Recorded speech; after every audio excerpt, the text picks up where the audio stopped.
Well, hello everyone, how is it going? Welcome. I hope you're all having an awesome day. I am pretty excited to give this a try. Nervous, of course, but pretty excited all the same.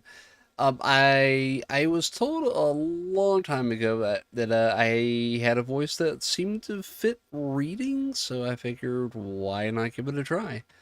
I'm pretty sure my mic is not adjusted for this kind of thing, so feedback is appreciated. Um, but with that though, we'll be getting into it here shortly. As you see, I have my monitor right in front of me with the book on it. Yeah, sorry, I couldn't find a good PNG of a book or in time. I am open to recommendations. But this is definitely going to be interesting.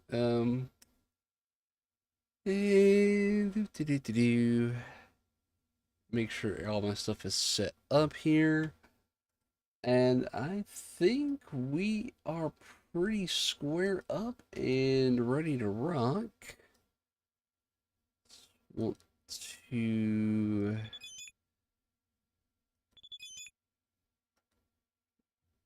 to there we go. And boop. So alrighty, with all of that, I think we are ready to get cracking and give this a shot. I don't know how well it's gonna go. Over on the Red app, I know the category's messed up. I don't really know how to categorize this on YouTube, but um, so with that though, we're gonna go ahead and get cracking here. Um, where a lot of people have seen the notifications, so uh, here we go. The prologue. The year 5012. Aliens from outer space launched an invasion of Earth. Due to their military creations, called machines, humankind was annihilated. The few survivors sought refuge on the moon. The year 5204. Counter-offensive measures using androids were initiated from the 12 bases constructed in satellite orbit. Within the same year, they made many sorties to Earth and delivered large-scale attacks. However, due to the sheer number of machines, they failed to land a decisive blow. Then, for several thousand years, the battle was deadlocked. To take the upper hand, research and development for definitive anti-machine measure, the YoRHa android, was launched. After performing many experiments with prototypes, the first YoRHa android was created in the year 11937. Roughly 100 years had passed since the founding of the project. December of the year 11940, the 13th satellite orbit base, Bunker, went into operation. In December of the following year, 16 experimental models of the YoRHa androids carried out the Pearl Harbor descent attack. However, 15 androids were lost. The single remaining android, attacker number 2, fled. Although the enemy server room in the basement of Mount Halala was eradicated, all androids went missing. March of the year 11945. The 243rd Descent attack was carried out by the YoRHa Squadron. 6 androids consisting of the captain were Type D number 1, Type B number 2, Type B number 4, Type E number 7, Type B number 11, and Type B number 12 were deployed in a flight unit down to Earth to ambush a Goliath-class machine, reported to live in some factory ruins. However, due to an unexpectedly fast response from the machine, 4 androids were destroyed immediately after entering the atmosphere, and 1 android went missing. The lone survivor, Type B number 2, hereby referred to as 2B, united with Type S number 9, referred to as 9S, who had been performing exploratory research at the site to continue the mission. The duo of 2B and 9S investigated the factory ruins that had been converted into a machine manufacturing factory and located the Goliath-class machine. 9S was damaged by the aforementioned enemy. 2B, who was granted permission to use the flight unit, destroyed the enemy, and they were immediately surrounded by multiple Goliath-class machines. After abandoning their plan to call for help from HQ, a black box response triggered a self-destruct mechanism, annihilating multiple Goliath-class machines. Due to the aforementioned events, the chassis of 2B and 9S, as well as the support unit pods consisting of 3 042 pods and 3 153 pods, were lost. As a result of the simultaneous destruction of all units and the reprogramming of the successor support pods was not executed in time. Only one support unit had been assigned the task of transferring data, but this has since been recognized as a bad practice. Note, in future situations similar to the aforementioned, it is recommended to complete the pod program upload as soon as possible. Due to complications of the communication zone, personal data backups of both androids failed, and only 2B's data was uploaded. This was a product of 9S's sacrificial nature, but coupled with the other circumstances, the psychological damage to 2B is worrisome. Note, this is also something that should be monitored closely. Aside from the YoRHa androids lost in the descent attacks, there have been recent cases of lost contact with squadron troops who had previously been dispatched to Earth. Therefore, although they had just returned from exterminating the Goliath-class machines, 2B and 9S were assigned to a new tour of duty on Earth. Making use of intel and the military posts of the local resistance to investigate and destroy the enemy, that is the official objective, but there are plans to assign 2B an additional objective. That mission has been classified top secret by HQ. However, when and where that mission will be carried out is undetermined at the moment. Additionally, 9S, 2B's companion, does not have top secret clearance. Furthermore, there is a mission for us pod programs that is yet to be announced. The time and place of this mission is undetermined, and 2B and 9S, as well as other androids, will never be informed of the matter. Reports from Pod 042 to Pod 153. This will conclude documentation within the internal network. Recommendation: an immediate return to normal duties. Chapter 1: The 2B Story and Activation.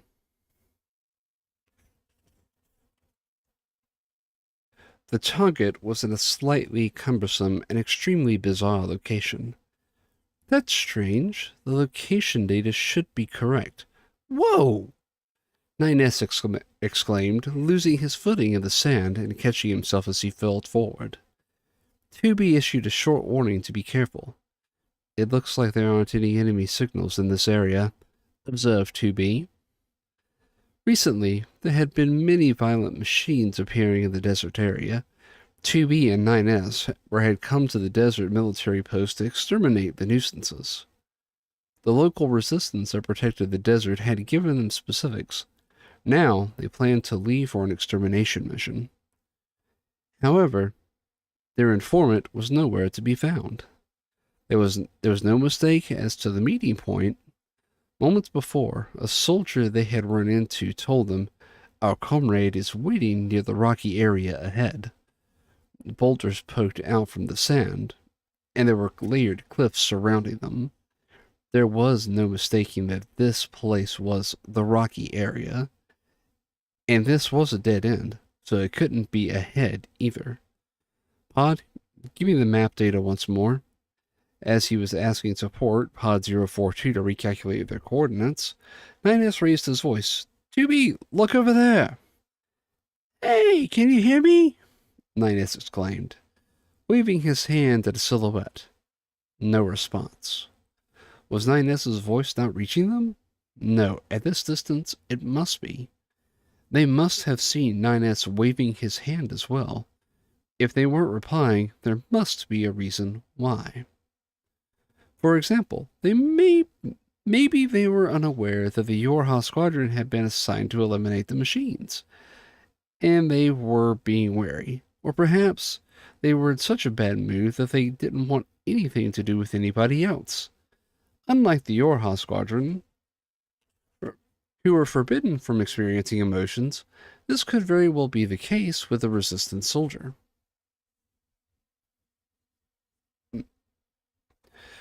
If we go this way, it will be faster, said 2B. 2B built up speed and leapt onto a boulder. 9S followed, slightly lagging behind her.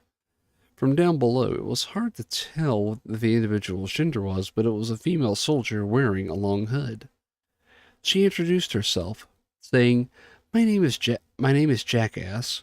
Nice to meet you. She had an unexpectedly friendly voice. It seemed like a bad mood wasn't the reason for her unresponsiveness.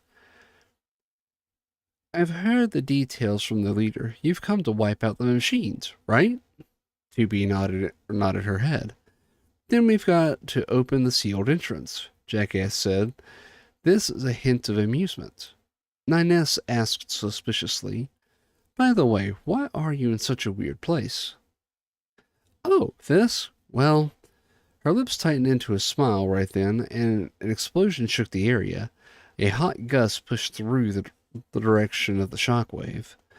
In the clouds of sand settled, the previous dead end was revealed to give way to a narrow path. That was the entrance to the desert. Jackass added, If we were caught up in that, it would be dangerous, no? When Jackass had said open, she meant blow it up with an explosion.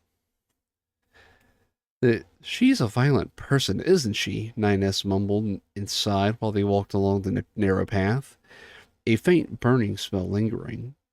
While she was taken aback by Jackass's methods, 2B didn't think she was as violent as 9S made her out to be.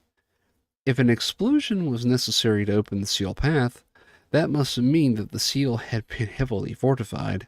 Jackass was doing her job well. It's not a problem, said 2B.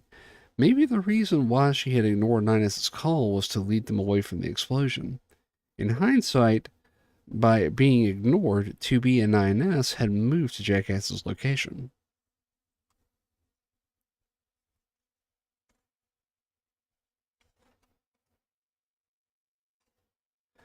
That meant she had accomplished her objective with minimal effort. Of course, she could have been playing around, which wouldn't be hard to believe. We obtained the intel on the enemy. She's already given us all the information we need.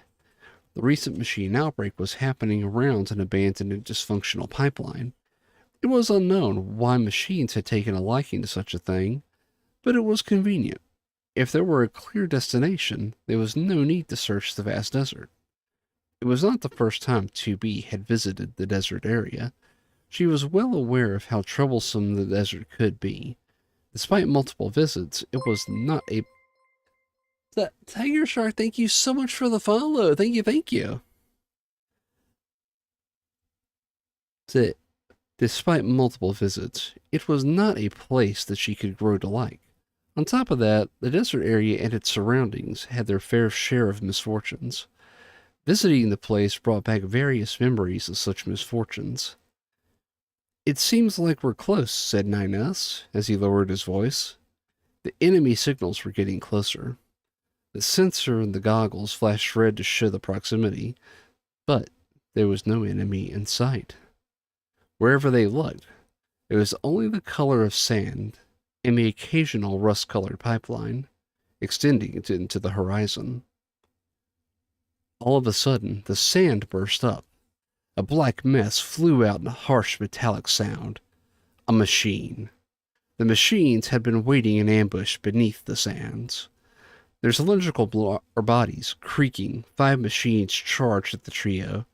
Small and bipedal, they were a common machine type, but they had all tied racks to their bodies, and they were wearing strange planks that almost looked like animal faces, as if donning clothes and wearing masks.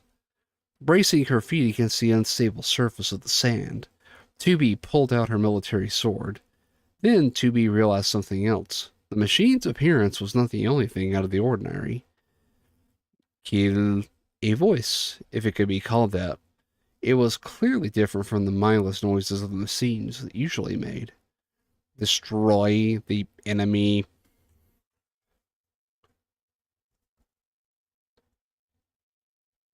The words, the machines are speaking, said 2B.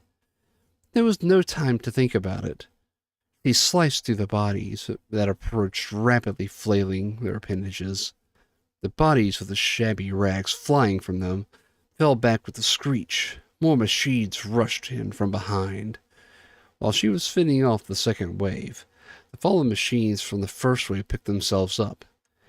Hits like those they'd suffered weren't going to keep them down for long. 2B swapped her sword for a larger one and leapt up into the air. Using the momentum generated by her attack arc, she slammed her weapon into the spherical head of a machine. The YoRHa androids have an approximate weight of 150 kilos. The wooden mask split in half, and the middle head flattened into a semi-spherical shape. One down. Pulling out the large sword that had been lodged into the enemy's head, 2B flung it back down immediately. The large sword smashed into the side of a machine that had been sprawled on the ground, caving the body in two. 2 down. 2B, dodge! Screamed 9S. She leapt backwards to create space. An awkwardly moving machine suddenly started shaking and exploded. 9S had hacked and taken control of the enemy. The explosion swallowed up the nearby machines, reducing them to metal debris. The remaining machine was routed under the concentrated fire from pods 042 and 153. Considering that there were only 5 machines, the extermination took longer than expected. The resistance leader was not exaggerating when she said the fierce machines were a lot of trouble. Indeed, it would be difficult to deal with them without the specialized martial ability of the YoRHa. I wonder why they were wearing such superfluous items, said 2B, rags tied around their bodies and masks on their faces. Their appearance and their peculiar ability to speak set them apart from their counterparts in the city ruins. They look similar to how humans dressed in the past, said 9S, who explained that he had seen these items in the human era database. Now that I think about it, their face paint too. It looked like face paint used in tribal societies. Machines imitating human culture? Why? 2B asked. I don't think that they're doing it with a specific intention, said 9S, whose lips contorted into a condescending smirk. Yeah, probably, she thought. They are only machines, after all. There are more enemy signatures up ahead, 9S said, as an annoyed expression replaced his smile. You don't call 5 machines an outbreak. You're right, replied 9S, sighing deeply.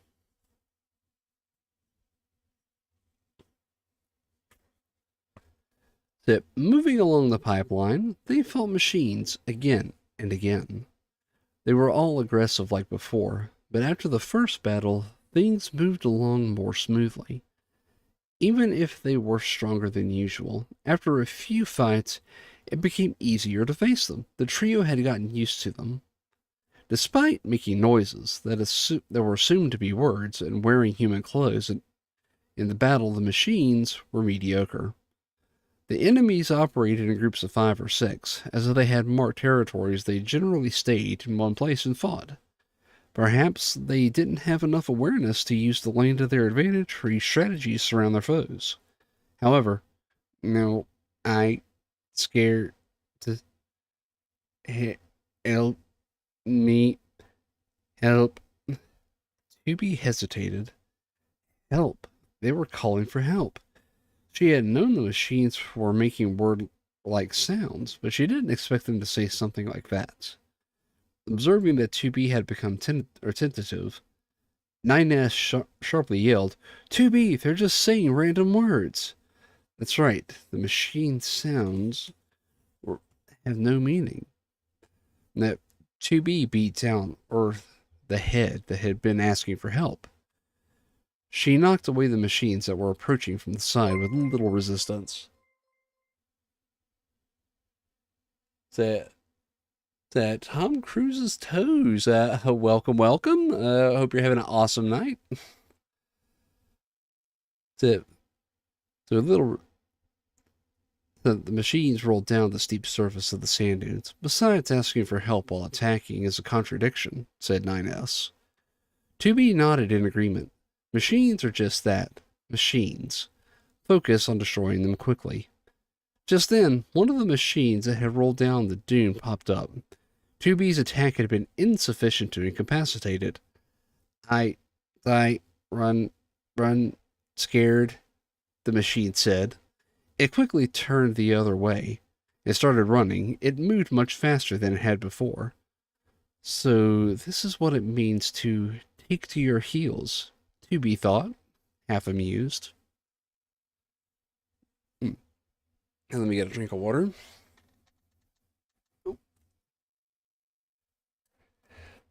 So far, this kind of feels like the intro to the game, but at least a little bit I played of it.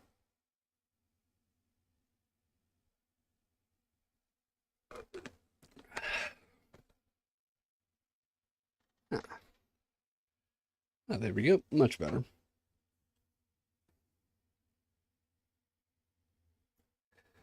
The machine had fled into some ruins, with many rectangular buildings standing side by side. What was that? 2B asked, which was answered by Pod 042. Answer: ruins were once a residential area for humans. They lived as a large group in high-rise built of metal and concrete, which were more often referred to as mammoth complexes. Mammoth? It didn't make any sense to 2B. But she kept her mouth shut. It was irrelevant for the current mission, and she didn't possess as much curiosity as a Type S. Instead, 2B commented, why did they even bother living in such a big group?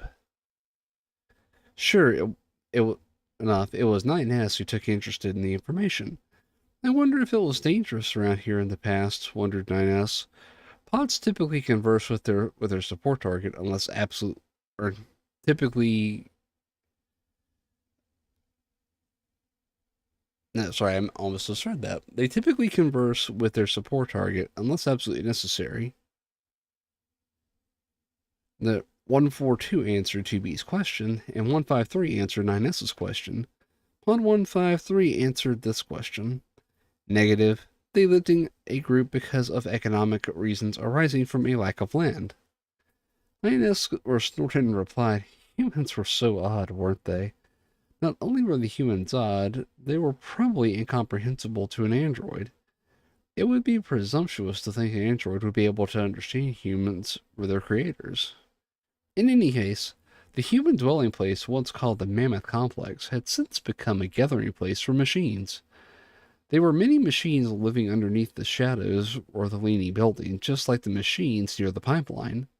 These ones were or made word-like sounds and had a tendency towards hostility. Hello, good weather, how do you do? Were as expected, they were probably stringing together random words. They said hello for attacks and how do you do for counterattacks. These certainly would not be acting like this if they knew the meanings of those words. The target of the enemy that had taken to its heels wove through the oncoming machines and into the ruins. The pod had marked its identification signal. There was a significant number of enemy signals near what seemed to be its destination. Perhaps it was the source of the machine outbreak near the pipeline. If so, the android's task would not be complete until they cleansed the area. They moved on, destroying machines that jumped out from the shadows. They edged closer to their target. Stubborn, escape, I need to escape. 9S murmured, fascinating with how the machines chose its words. It was true the target's words were fitting for its current situation. It wasn't meaningless drivel. The machines had a considerable amount of learning capability. It was even reported that there were cases of machines almost evolving. But did they have the capability to select meaningful words, let alone express an idea or have a conversation?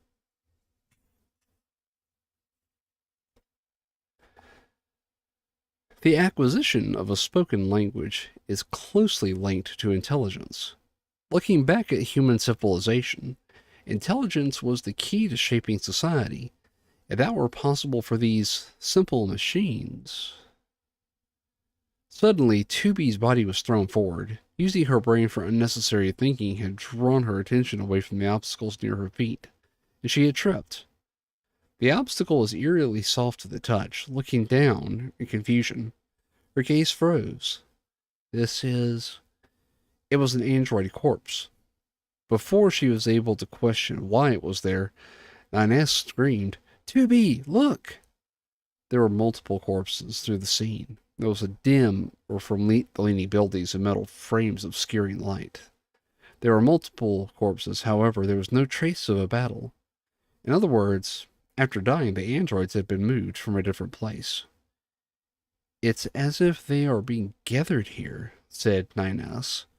Furthermore, beyond the corpses was a dark cave with an immense opening. As if taunting them, the only path was one that took them past the corpses.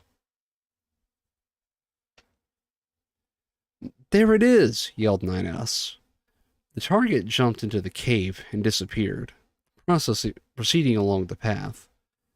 "There are multiple enemy signals up ahead," said NieR. "Let's move with caution," said 2B. There were multiple corpses along the path. This time, determined not to trip, 2B advanced carefully, but this was not enough. There was a jagged sound near their feet. The next moment, their bodies sank. NieR shrieked. The realization that they had fallen came after they had slammed onto the ground. The first thing that 2B saw was the sky. This place was apparently at the bottom of a giant hole. The walls of this hole had various windows and doors, and other remnants of buildings twisted into them. Maybe the ground had been dug out to create a basement, and its roof had collapsed, or perhaps the foundation had sunk and the structure on top of it had fallen and collapsed. 2B pulled herself up with a grimace. She had absorbed some damage, but not enough to impede her combat capabilities. While getting up, she quickly scanned the area, trying to observe the situation, and she could not believe her eyes. There were machines, many of them. "What's this?" she muttered. At first she thought they were dancing. Machines would never dance, of course. But what was taking place in front of their eyes was even more preposterous. The machines were grouped in pairs and swinging their bodies. The cries of "child, child, child" gave an indication of what they were doing. They were imitating the mating practices of humans. A livid sense of disgust overwhelmed 2B. Calling this repulsive would be an understatement. "Let's destroy them," said NieR. 2B nodded at NieR's suggestion. It was almost upsetting to see the machines hadn't attacked yet. They were so immersed in their activities that they had not noticed that the enemies were right in front of them.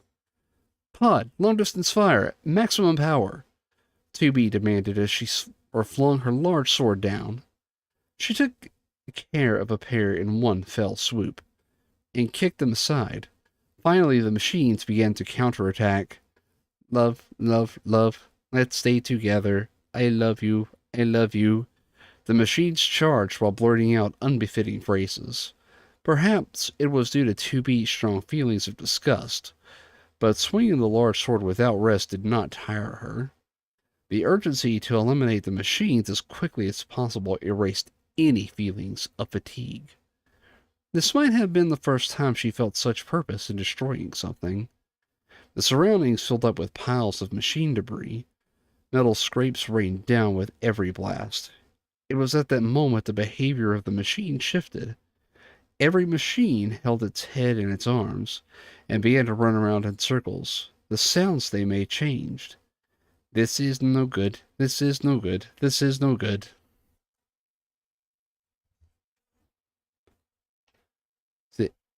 It was if the machines were trying to think of a way out of their desperate situation.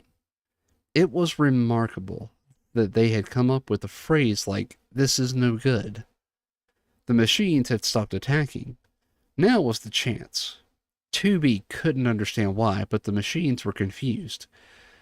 Just as she was about to resume attacking and slash with her sword, the machines altered their movements again.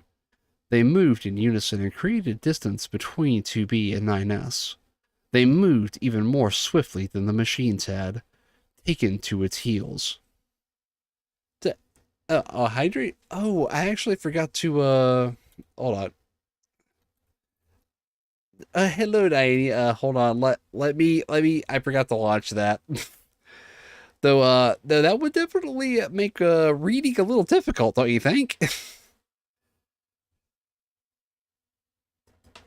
Wait a second. It's already. Oh, the bot glitched. Oh my god. Like, I can't believe that actually glitched it. Oh, okay, that's what happened. Okay, so apparently, the bot never closed out. So it was like stuck in limbo. Okay, so now that that's fixed, wait, what the heck? Let me relaunch the throwing software. What the frick? So I'm glad we got between paragraphs. Hold on, hold on, hold on. And come on, throwing software, cooperate with me. And change that. Okay, and it was 4. Alrighty.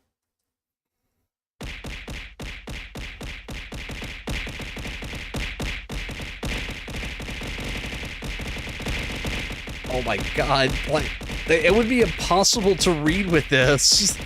Holy crap. What? Like, that would be genuinely impossible to read. So, I won't be taking notes for round 2 of this. But, wait, is this...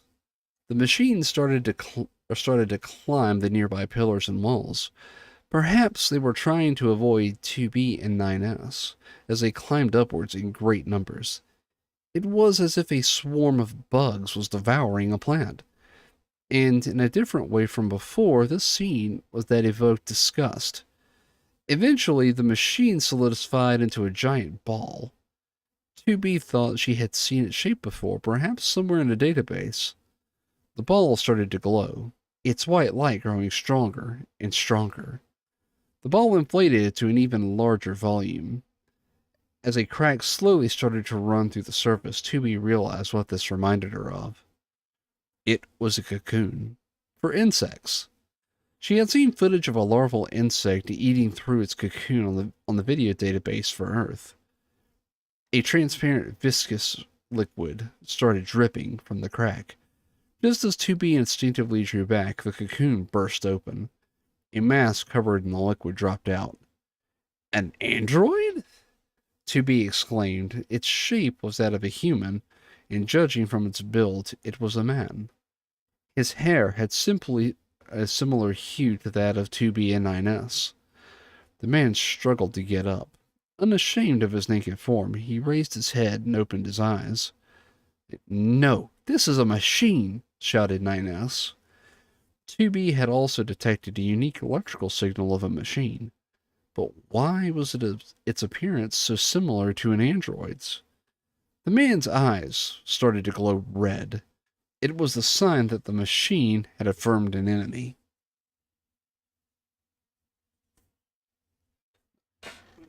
And before we commence battle in the novel, definitely time to take a drink.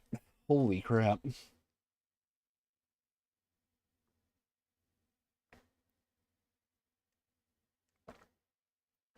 Ah, yep, them hydrate, scheme, and handy.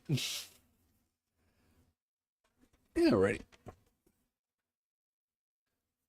Uh, move that up real quick.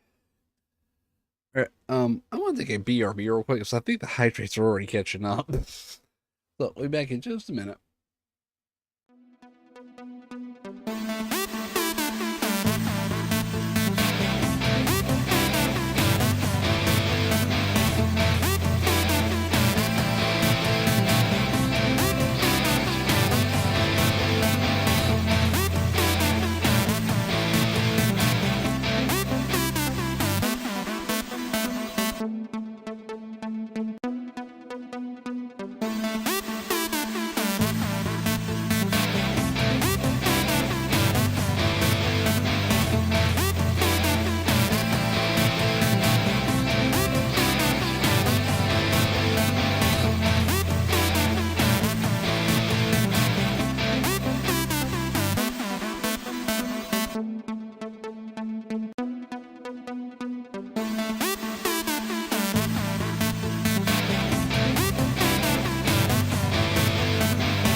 Alrighty, we are back, and let's pick up where we left off. I kind of want to get through the first couple of chapters before we end tonight. Don't know how close we're going to get, but we're going to try.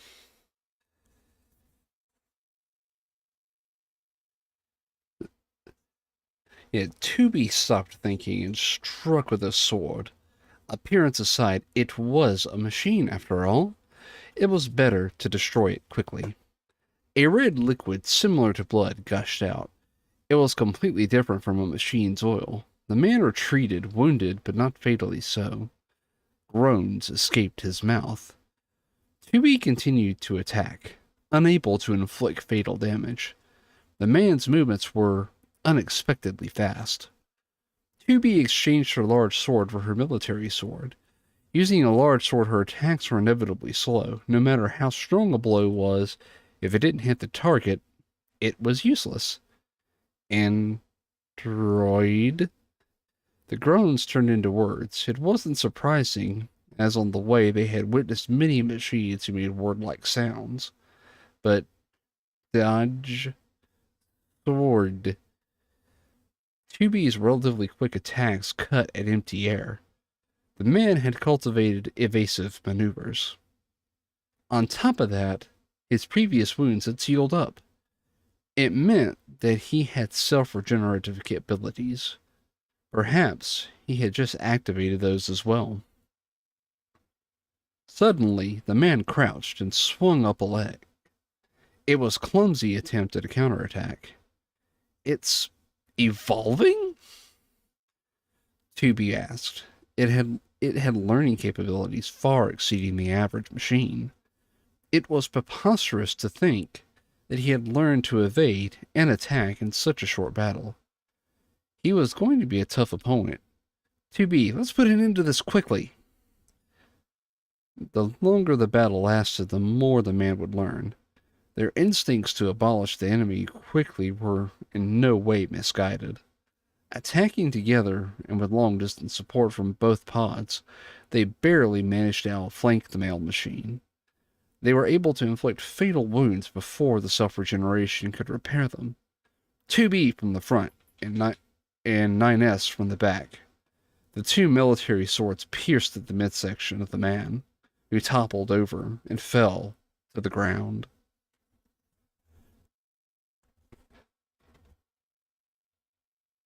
That this is a machine? 9S sputtered in equal parts bewilderment and fright. 2B was having the exact same doubts. This battle had been different from all of their past battles with the machines. The supple flesh and warmth of the body fluid was identical to an android's, property shared with the fallen comrades. Could such a thing be true? If so, it was wrong to assume that cold oil was running through the rigid bodies of machines. However, these thoughts were cut short. The man's wounds had suddenly started to glow white like the light emitted by the cocoon. It couldn't be. 2B couldn't put the rest into words. The white light grew stronger, enveloping the man's midsection, similar to when the cocoon tore open. A crack began to appear in the man's skin. So, hello, Neo. Yeah, that's fine. I'm gonna just keep reading here.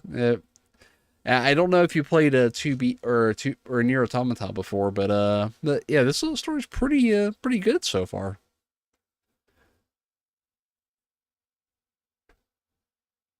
The first thing that penetrated the skin was an arm. The arm shot up with its palms spread as if it were trying to grasp something. Then another arm appeared, widening the crack further.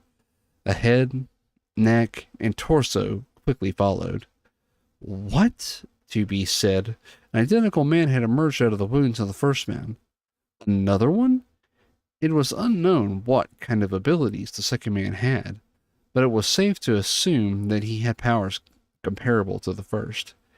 If that was the case, this would be troublesome if they did not deal with him right away. But 2B couldn't even draw her sword. The second man howled. It was a tremendous sound, and the walls started to crumble from the reverberations. 2B covered her ears instinctively. The sound was loud enough to damage her hearing. She couldn't see that 9S was shouting something to her while covering his ears. She was able to read from his lips what he was saying. That we have to get out of here. While the sound was dangerous, the collapsing walls were more so. 2B quickly scanned the area. She spotted a side tunnel in the wall. Exchanging a quick nod, 2B and 9S started to run. They dodged the falling debris while they ran. They did not have the leeway to look back.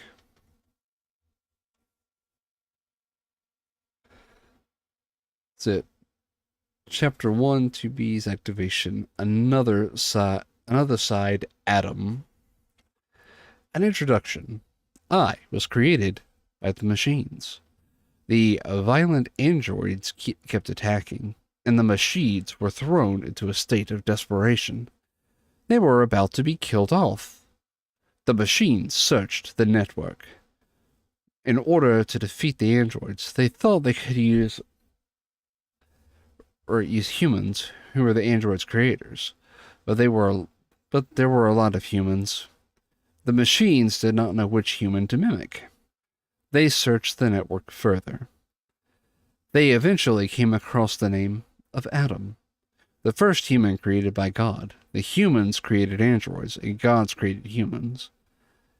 Adam was created in the image of God. That's why the machines decided to create Adam. That's me. The machine... Diana! You knocked my glasses off! Come on! Why? Yeah, that makes reading exceedingly difficult. Oh my goodness. That's the wrong bottle. Hold on. I wonder how much more is in this chapter. I may have to do this like session by session.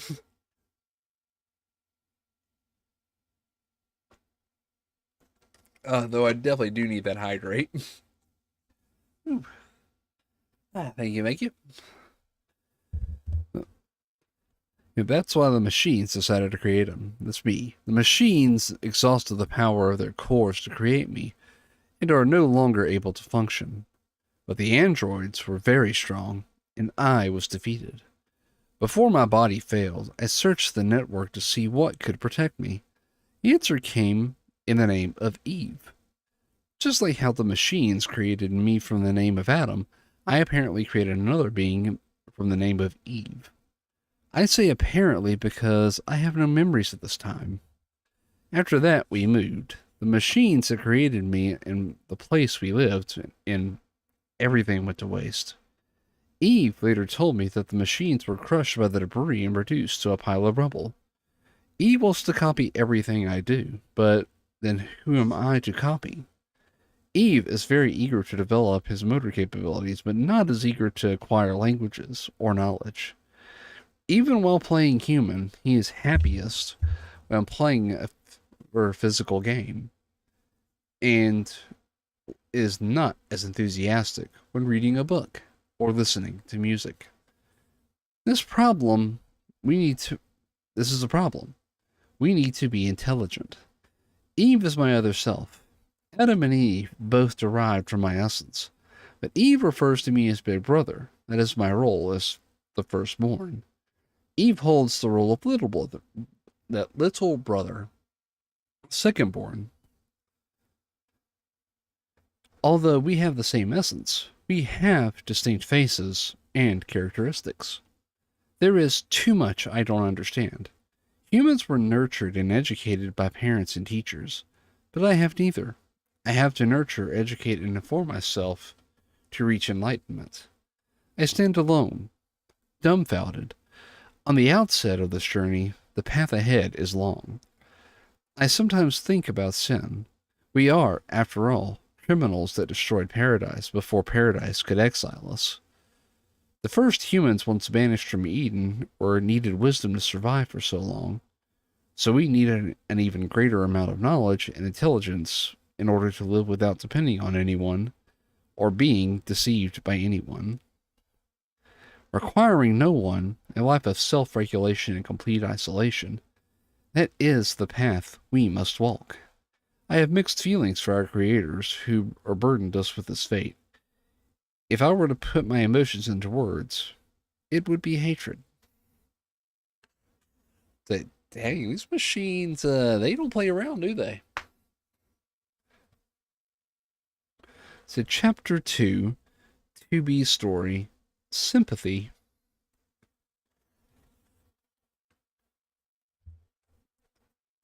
That we have lost communication with a few troopers from the YoRHa squadron that were heading to Earth.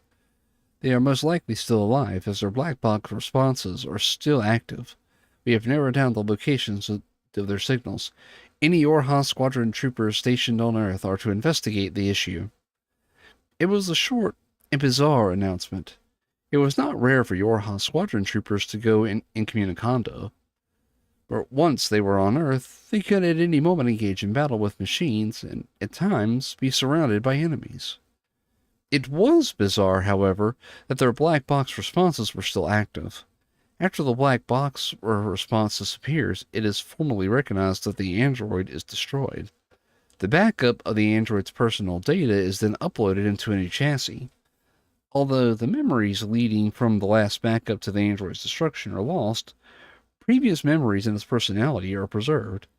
In this respect, androids are semi-immortal. As long as their personal data is intact, chassis are in stock, they can be repeatedly reconstructed. But reconstruction cannot be initiated without confirming the destruction of the android. This is to prevent the confusion of having more than one instance of its personal data. In other words, no matter how severe the circumstance, as long as the black box response is still active, there is no other choice but to let the situation play out. The self-destruct mechanism that the YoRHa squadron androids are equipped with is mainly for preventing leaks of confidential information, but it is also a last resort for the troopers to escape the battlefield. If their chassis is destroyed in the explosion, they are able to start anew in the bunker.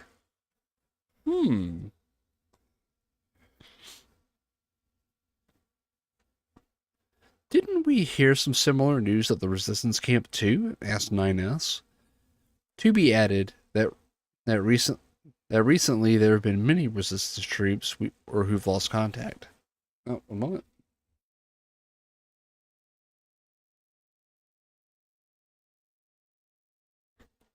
That's better.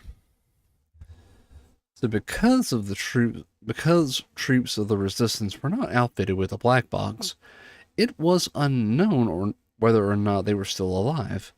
But they all lost contact near the same area, the very same area that the missing troops' black box responses were detected. I don't want to burden you two any further after your help with the desert case, but I would like you to keep it in the back of your mind. To be remembered the words of the resistance camp's female leader, Anemone. Just hearing her tone of voice was enough to know how concerned she was about her comrades. The resistance on Earth had been of long standing. It was said that they were sent to exterminate the machines even before research on YoRHa androids began.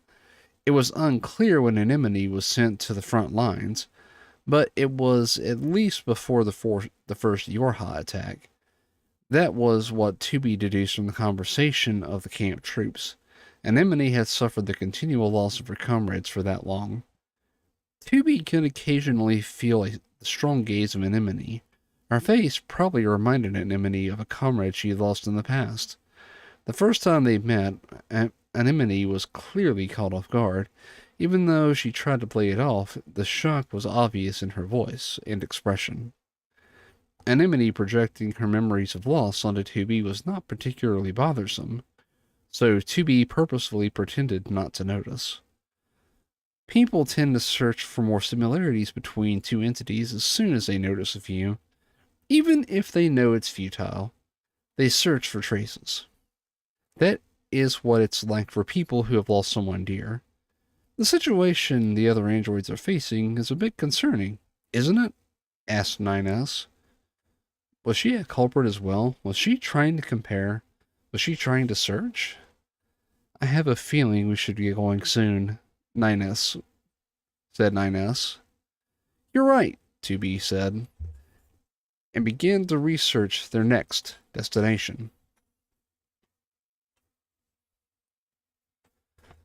The black box response of the YoRHa squadron troops, or who had ceased communication, were not far from the city ruins. But due to the collapsed buildings and deformed terrain that obstructed their path, they were forced to take an alternate route through the underground waterway.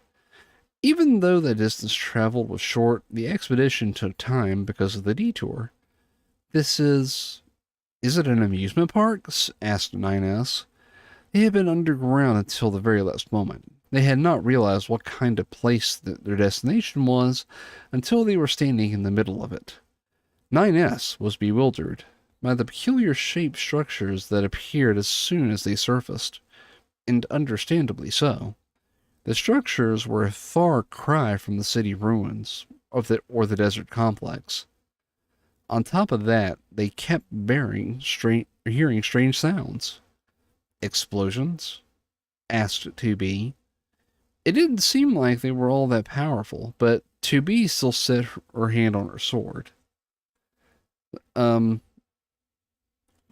No, not explosions, but probably, 9S rested his fingers on his temples. He seemed to be trying to remember something. Fireworks. See, over there, said 9S, who pointed towards the sky. Sparks of light spread across the sky. They were similar to the shape of a flower. It apparently makes use of a chemical reaction. They combust many types of metals in the sky and create a variety of colors, a staple of many celebrations in human culture. That's what I think it said. But there were no humans on Earth at the moment, so who was celebrating? Of course, the answer was obvious. The amusement park was described as a place where adults brought their children to play, or possibly a place an adult could rediscover their inner child and play. Either way, it was supposed to be built for humans. It was not a novelty for the machines, or to invade human facilities and use them to their liking. The factory ruins where they had annihilated the Goliath-class machines were used by the machines as a manufacturing facility. It was understandable to repurpose a factory for increasing military force, But why the machines needed an amusement park was beyond comprehension.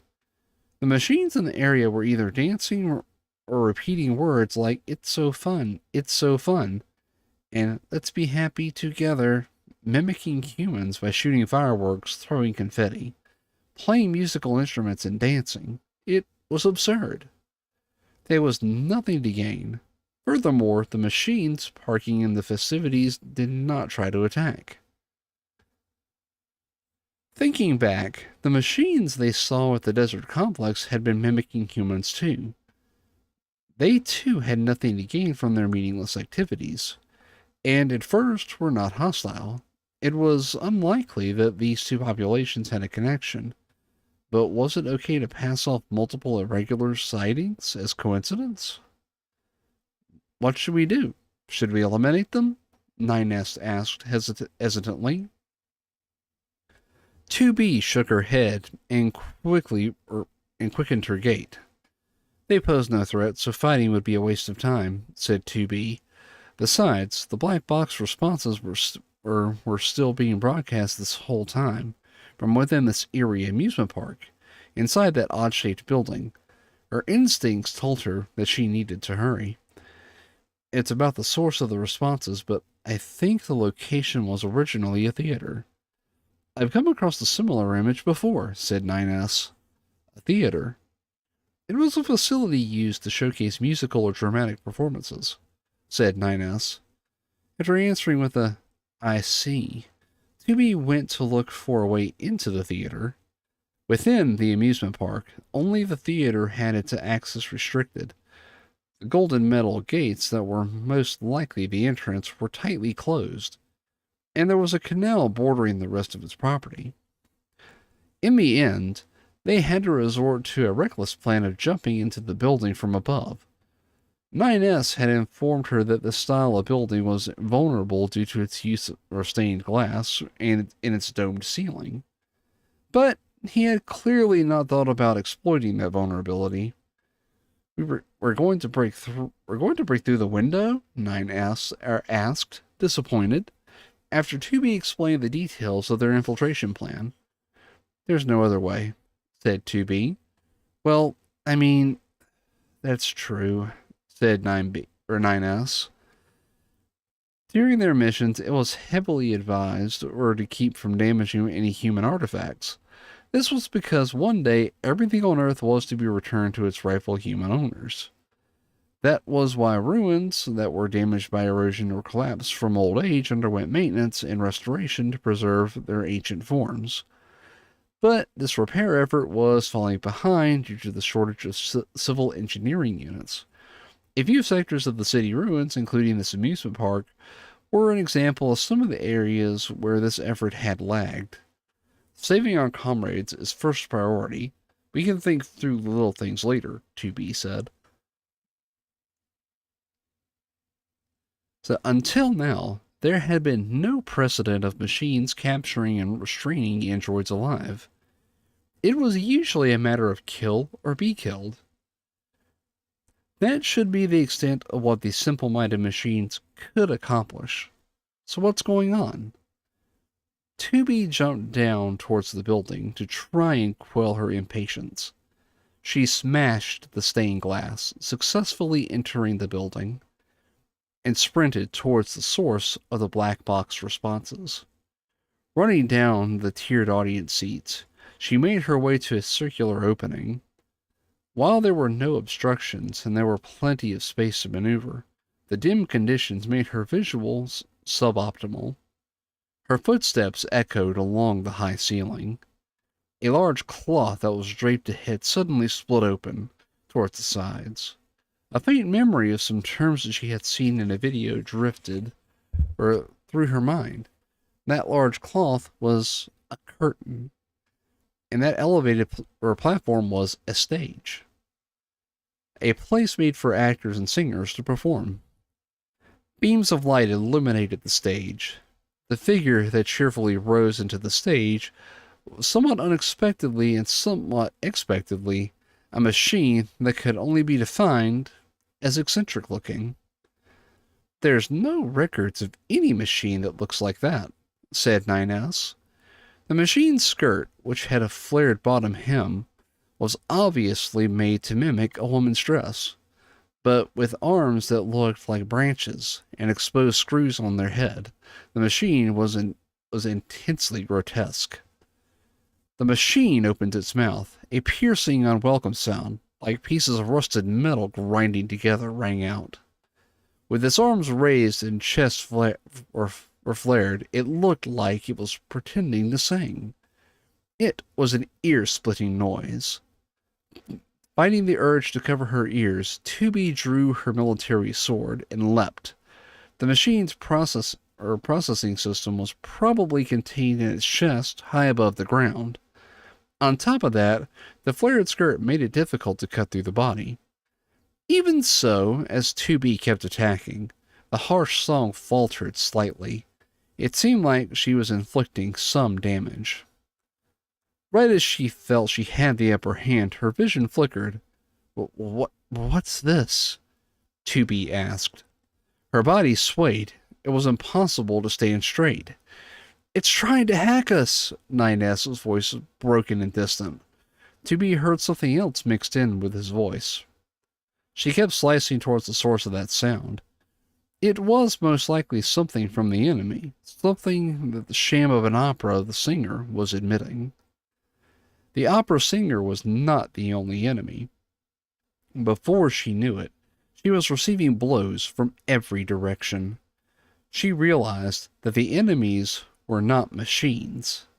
As she flung her sword around to counter, "Bodies of dead androids?" exclaimed 2B.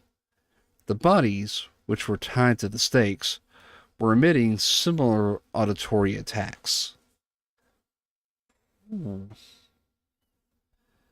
"They're not," yelled 9S. "I'm detecting their black box signals," which meant that they had been captured, kept alive, and were being used as weapons. "I'll end this quickly," said 2B. She was going to demolish that opera singer and free her comrades. Kill or be killed, that's all she thought they were capable of. She didn't think machines would be able to do anything more sophisticated. That's something she didn't want to imagine. She heard a sound again. "I am gonna be beautiful." What had previously been mixed with 9S's voice became clearer. "Gonna be beautiful." She didn't want to think about what the machine meant, so she started swinging aimlessly. "Gonna be more beautiful." A machine? Why is a machine saying that? These degenerates only kill and destroy. Counter-hacking completed, 9S said 9S. The enemy's attacks had halted at the same time, and 9S spoke. "To be called Pod." "Affirmative," Pod replied. Pod shifted into its long-distance fire mode. "Go!" commanded 2B. Pod's laser pierced the metal chest of the machine, which was struck into a leaning position. 2B thought she heard a scream, neither a song nor a word. This time, it was truly just a sound with no meaning. They left through the proper entrance. The enemy signals were disappeared, and it was easy to open the gates from the inside, but 9S's footsteps were heavy.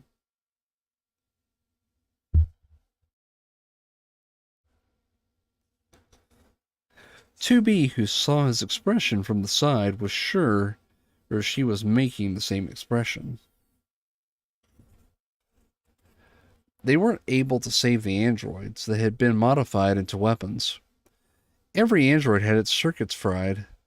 They were being compelled to move by the enemy system and had no control over any of their functions. The androids were as good as dead after they were disconnected. 2B hoped, dearly, that they had not been conscious. If they had been awake or had any senses left to them while being used as weapons, how painful that must have been. "Hey, 2B, when I hacked that machine," with this strange voice, with hesitation, 9S continued, "it had something like emotion, but..." 2B cut off the rest of the sentence with firm resolve. "The machines are only selecting words at random.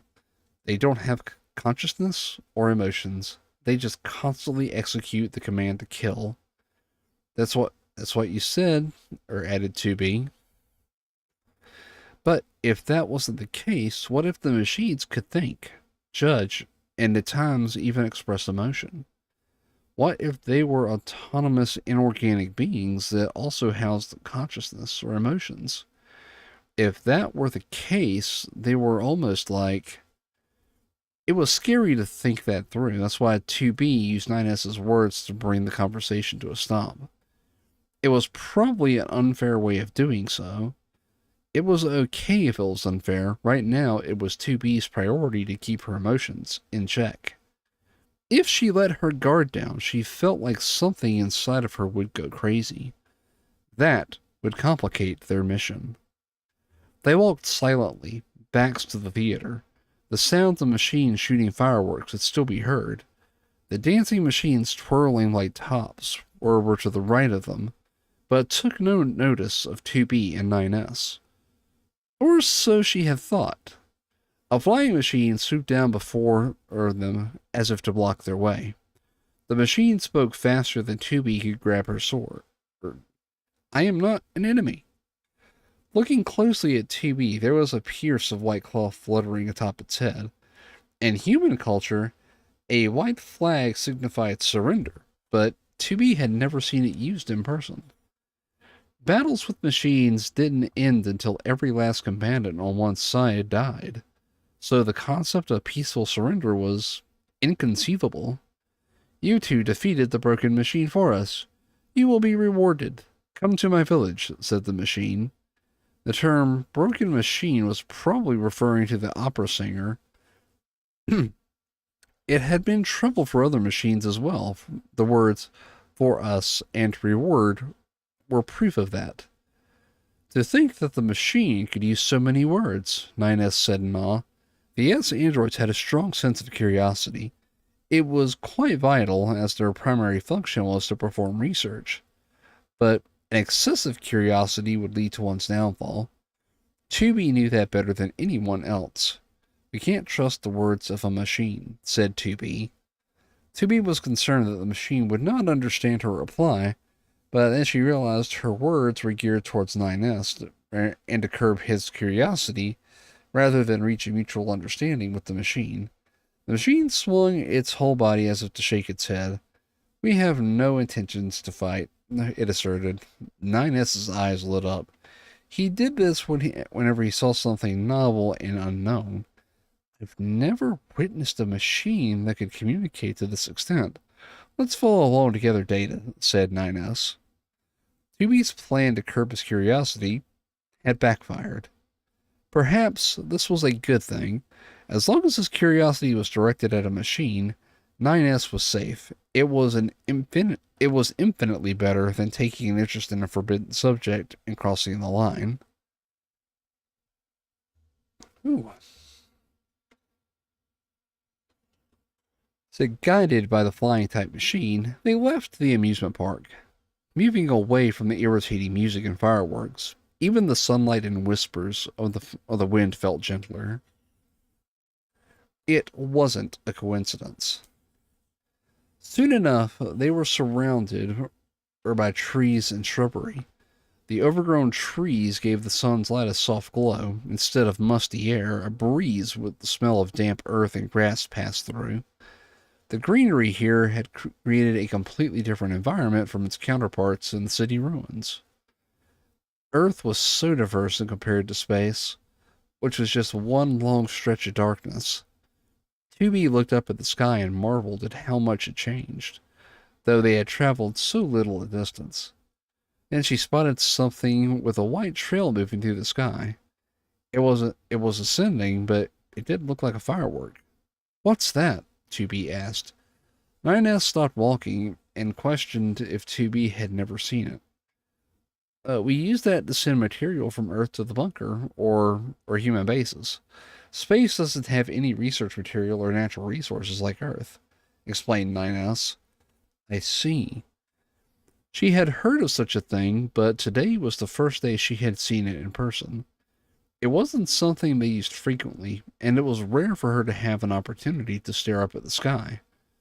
Type B androids were given the role of combat.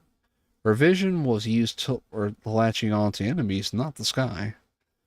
Although, even if she wasn't on a combat mission, she wouldn't be in the mood to look at something like the sky. That was because, this way, hurry this way, said the guide. 2B decided to stop thinking. She started running and followed the flying type machine. The sound of swaying trees comforted her. The village eventually came into view. It was easy to see, even from far away, that the countless white claws fluttering in the wind.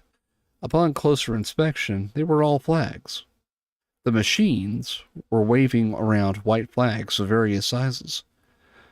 Does this mean they have no intention of fighting? Asked 9S. If the machines were familiar with the significance of a white flag, that was what it meant. They couldn't ignore the possibility of an ambush after letting their guard down, but it was nonetheless the fact that these machines had a higher than average intelligence. Surrender or ambush, either way were both actions that took quite a bit of acuity. First, we would like you to listen to what we have to say, a machine holding a particularly large flag. It had a unique cylindrical head and a body silhouette that made it look like it was constantly carrying something.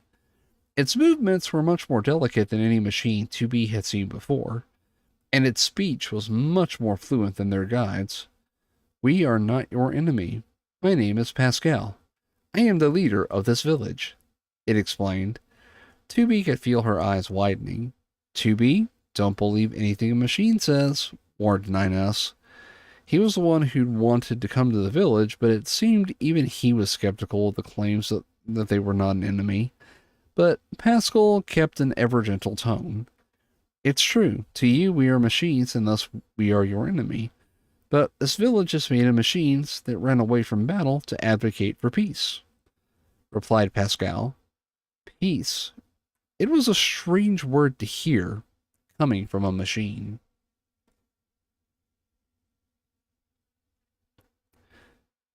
We have formed an alliance with the people at the resistance camp as well.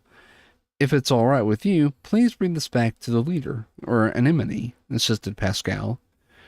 This is RAS-2B. It was an old model, but it looked like a fuel filter. It certainly wasn't reminiscent of a disguised bomb. Anemone is in need of it. If you give it to her, I'm sure you'll be able to see that we are a people that come from peace, said Pascal. Roger that, said 2B. Pascal was probably not lying about his acquaintance, since he knew about the resistance camp and its leader, Anemone. That small path to the shortcut is to the city ruins is fairly straightforward from here, said Pascal. 2B would have to ask Anemone if this alliance was indeed mutual, or if it was feigned. Hello, X. What are you saying no to?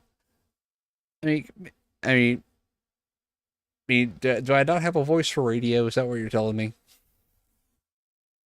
Oh, that is a good spot for getting some water. Ugh, I'm getting kind of a height for dry throat here.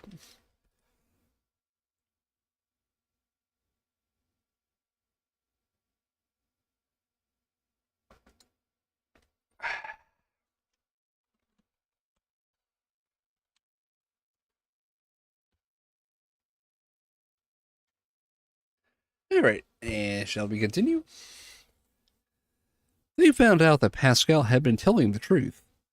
As soon as 2B and 9S told Anemone that they had returned with an item from a machine named Pascal, Anemone replied, "Ah, the fuel filter, thanks!" Apparently, the machines from that village specialized in fine precision work. They made parts that were difficult to manufacture at the other resistance camp. The Anemone and the resistance exchanged oils and other hard-to-obtain materials in return for the parts. Well, if they're a harmless bunch, there's no need to worry. If you're going back to the village, bring this for Pascal, said Anemone. 2B and 9S revisited the village with a greasy can of oil from Anemone. Thank you so much for your effort, said Pascal, bowing his head. He received the greasy oil from Anemone. It was uncomfortable to see and hear a machine act in such a sophisticated way. I'm glad Anemone is a cooperative person. If only all androids and machines could get along peacefully. That's nothing more than a dream, said 9S. He was also probably getting uncomfortable. 9S argued that it was easier said than done. Machines have no emotions, added 9S. Those were harsh words for their host, who could understand what they were saying, but Pascal seemed to take no offense and replied, You may be right, but if it's not too much to ask, insisted Pascal, please come by this village more often. I believe that the only way to reach a mutual understanding is through communication. Tubi didn't know how to answer. She felt like she couldn't ignore the request, even though it was suggested by her enemy. If anything, he was right, but she didn't want to admit it. Tubi searched for the right reply, as if to disturb her own thoughts. There was suddenly a sound similar to an earthquake or an explosion. What was that? Tubi asked. Pod 042 and 153 opened their communication displays as 2B and 9S exchanged glances. The voices of Operators 60 and 12O started reporting the same news from Pod 042 and 153. A Goliath-class enemy has appeared near the city ruins. There are multiple accompanying machine signals. It was a combat order to all YoRHa squadron troopers that earlier sounded come from the Goliath-class enemy. 2B, these guys were trying to trap us all along, said 9S, giving Pascal a look of exasperation. His plan had probably been to lure 2B and 9S away and release the Goliath-class enemy while fewer personnel were stationed at the city ruins. They hadn't seen it, though. A Goliath-class was an enemy large enough to make a mighty noise. If it was also being accompanied by multiple machines, did luring the two androids away make such a big difference? We were not aware of that information. You may not believe me, but I hope you do, said Pascal.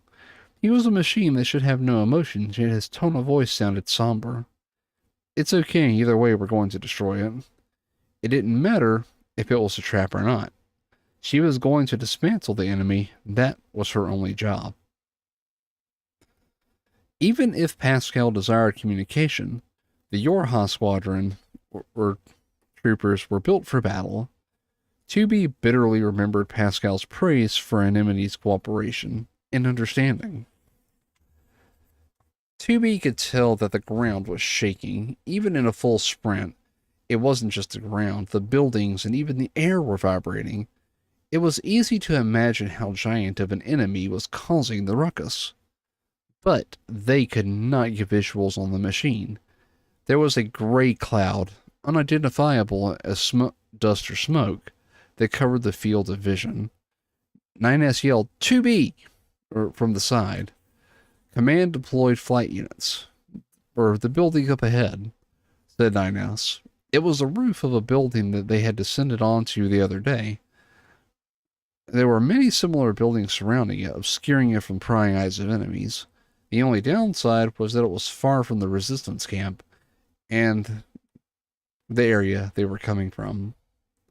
The ground shook violently, and hot wind almost toppled her forward. A projectile had landed right behind them. If they hadn't been running at full speed, it would have been a direct hit. On the way, they occasionally ran into wandering deer and boars. Even with their wild instincts, the animals were lost as to which direction to run for safety. The smell of burning flesh was proof that a significant number of animals had been caught in the crossfire. On the other hand, they hardly saw any machines. They had probably evacuated to safety right after the Goliath-class enemy appeared. Individually, they were slow, but as a group, they moved disturbingly quickly. Their responsiveness always spelled trouble for YoRHa squadron.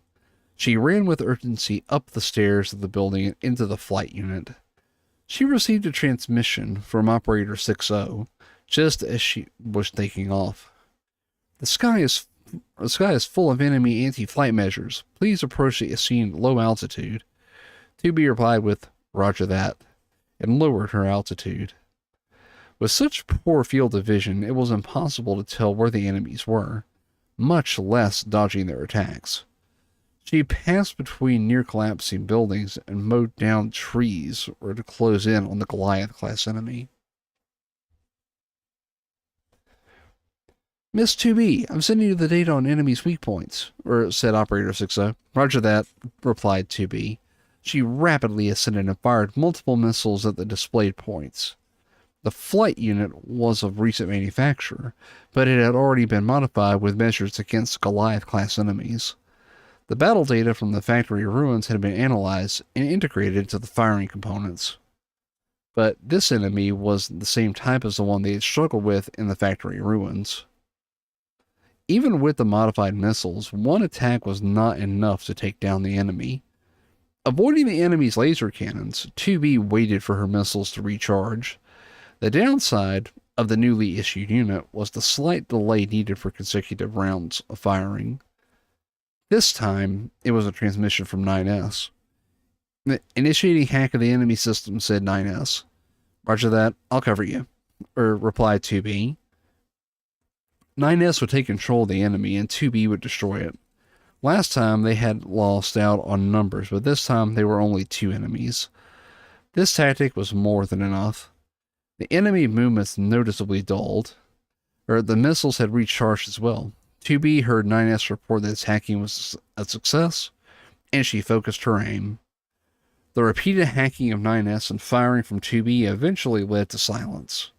The light in the enemy's eyes vanished. The giant head slumped forward, pulling the body after it. 2B checked for the machine signal. She was reminded of the countless times 9S had told her that it was dangerous, unless she thoroughly checked that the enemy was in fact dead. Goliath-class enemy, confirmation all functions are down. 2B reported clearly. The other enemy was on the verge of defeat. The surroundings were remarkably quiet compared to a few moments ago. Was the resistance camp okay? She told herself that she would go check after returning the flight unit to the bunker. Just then, she heard an ominous rumbling. The sound, similar to the earth rumbling, became louder and higher in succession. The light returned to the eyes of the Goliath-class machine. Impossible, said 2B. The enemy had definitely been dead. She had destroyed that arm with the blade as well. In reality, the enemy was functioning, but not moving. There was no way it could move. The enemy is recharging, screamed 9S. His warnings were drowned out. It was hard to hear anything because the atmosphere itself was shaking. The operator's voice came through in patches, reporting the increasing resonance from the enemy. The shaking in the atmosphere grew into a shock wave. The most they could do was blast forward at full throttle to stay upright. They could hardly stay in position, much less transition into firing mode. She thought she heard the words battle area underground and resonating, and moved her gaze to the ground. There was a crack. 2B gaped as a building, or after a building of considerable size was swallowed by the chasm. Dust clouds rising everywhere. The ground, the atmosphere, and everything around them was resonating. The Goliath-class machine swayed and kneeled over. She knew she had to withdraw, but she couldn't move. 2B put her unit into full throttle and braced for a shockwave. She saw a white light. She thought she heard an explosion. There was a furious tremor. Then, very abruptly, the light and noise disappeared. The silence was complete enough to make her think she was in outer space. Her auditory mechanisms were impaired from the shockwave. 2B's ears rang. She grimaced and looked around to confirm that 9S, for safety, engaged the situation. She couldn't believe her eyes. Maybe her visual mechanisms were impaired also. All the things that should have been there were not. The groups of buildings, the dense forest, the fragmented roads, and even the ground were all gone. There was a crater, as if someone had taken an enormous spoon and simply scooped the earth away. She righted her flight unit and flew over the depression. The Goliath-class machine was gone. It was extremely lucky that both of them were okay given the scale of that explosion. She breathed a sigh of relief, but it was drowned by an obnoxious alarm. At the same time, the communication display turned into a sea of red. "This is," exclaimed 2B. 2B had never seen the words that were displayed on the UI. "Alien alert." Words that signified that the aliens who had not shown themselves in several hundred years were underground.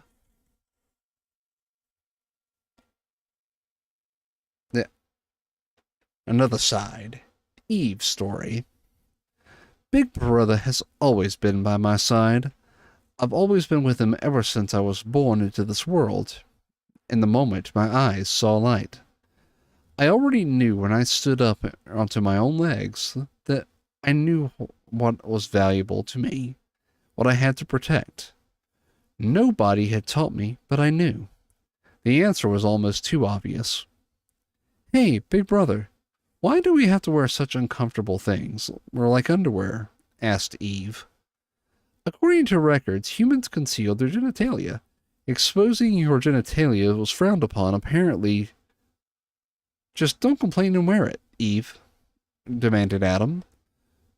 "Okay, but why do we have to eat these plants? Machines don't need to eat plants to function.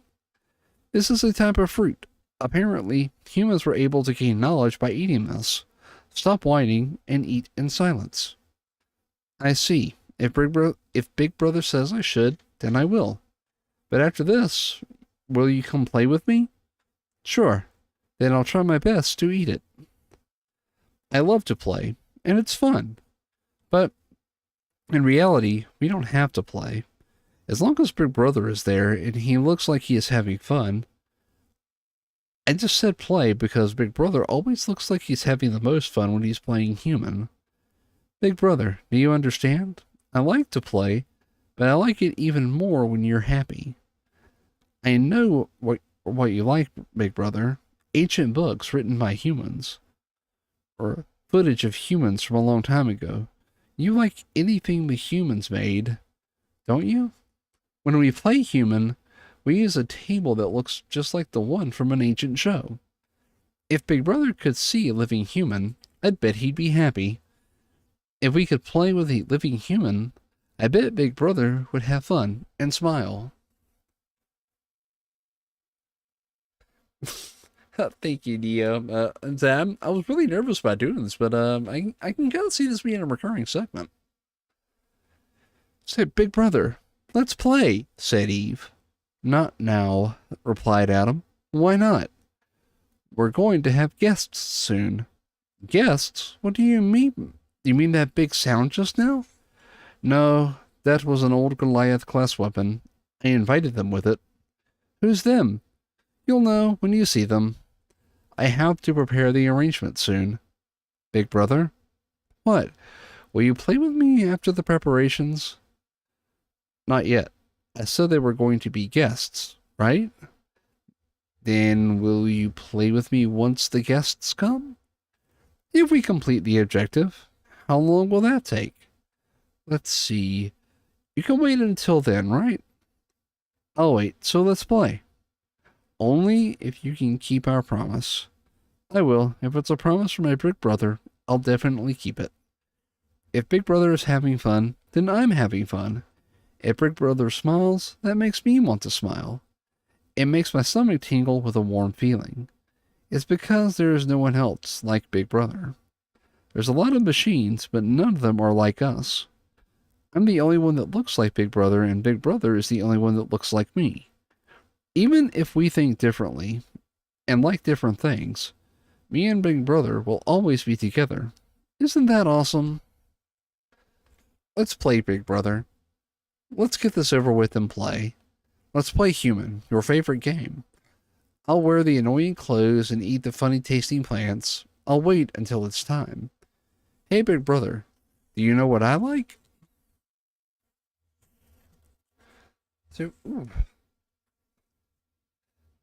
the I wonder if we can keep up this pace with future streams. That's this will be chapter 3, and I think after chapter 3, will probably be a good stopping point for the night.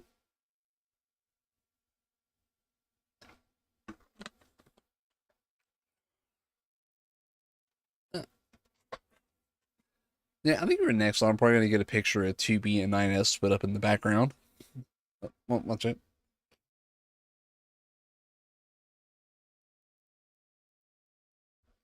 Ah, that's better. All right, chapter 3, contact. 2B side. As 2B and 9S were exiting their flight units, they heard the commander address all YoRHa squadron troopers. We've detected alien signals, which have been dormant for several thousand years. As you know, the aliens are commanders of the machines. If we defeat the aliens, we'll be able to end this long battle once and for all. The words alien alert that had been seen were neither a delusion nor a malfunction of the sensors. After all, the commander was broadcasting an announcement to all YoRHa squadron troopers. Currently, the technology department is analyzing their signals. All troopers stationed on Earth should prioritize the gathering of intelligence regarding this issue. We cannot waste this opportunity. Even after the message concluded with the words "Glory to mankind," Phoebe kept silently descending the cliff down towards the source of the alien signals. After descending the cliff, she heard a splash of water near her feet. Pod, I'd like some light, said 2B. Affirmative. Turning on the light. The pod's light shimmered. The ground was covered in water, though whether it was underground water or rainwater wasn't possible to discern. It seemed like this area used to be a cave. It wasn't made or when the ground caved in, 9S, her voice echoed. It was hard to tell from the pod's light, but the cave was pretty sizable. There's a side tunnel here, said 9S. This is passageway? Asked 2B.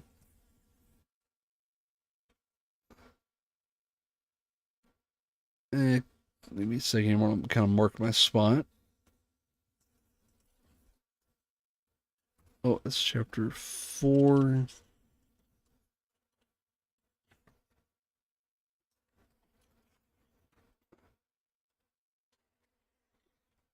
Oh, yep, that's all right. Cool. So I got my spot marked here. Now, straining her eyes, she could see that the walls of the tunnel used sheets piled in various places to prevent collapse. Even if the side tunnel had occurred naturally, someone had fortified it for use. There's no information in the database that corresponds with it, so if it's a passageway, began 9S, it's one that the enemy made, or finished to be. If the aliens had been using the path in hiding for the past several hundred years, it was no wonder that their side had no record of it. As if to support her theory, some things emerged out of the darkness that were the sound of clashing metal. Red lights made a trail in the darkness. They were walking-type machines. There were alien signals nearby, so it was obvious that there was going to be quite a few of their minions around. It was difficult to fight in the dark and confined area. It would be a hassle to make sure that the passage didn't collapse from combat, but these drawbacks affected the enemy as well.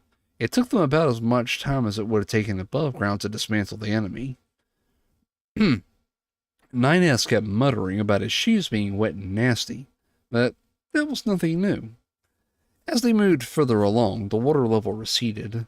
The number of enemies decreased as well. But the alien signals haven't changed at all, have they? Or asked 9S. But there's fewer machines coming out, said 2B. Is it a trap? I don't know. Let's be cautious, replied 2B. It was quiet. Only the sound of their dry footsteps echoed along the narrow path. Then, 2B felt something beneath her foot. Hard. A machine? There were the remains of a walking tub laying at the edge of the path. 9S carefully observed the body. It looks like this has been here for a long time. It's not just here, answered 2B. 2B looked farther along the path. At the end of the pod's light were remains of spherical types and cylindrical types rolling around. It looked like the number had increased the deeper they went. But why? Asked 2B. What had destroyed all of these machines? It was definitely not the Resistance or the YoRHa squadron. If it had been, there would have been some kind of record of the battle that took place. I wonder if this is what catacombs were like, said 9S. What? They were underground graves left behind by human civilization. There were even some that used naturally occurring caves, said 9S. Darkness, silence, and cold air. Then the machine corpses. There were no signs of life or enemy signals at all. A grave indeed, a good description of this place. What is this? Asked 2B. They both stopped at the same time. It was clearly something in shape and material from the cave's naturally occurring walls.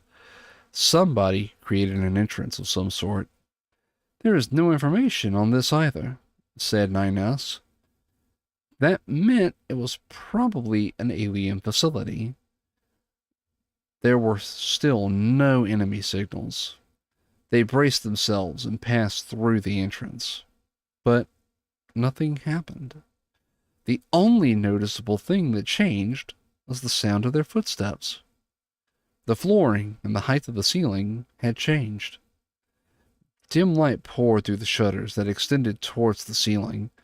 2B looked around, wondering what light source was being used underground. Within the room, there were several rows of chair-like objects.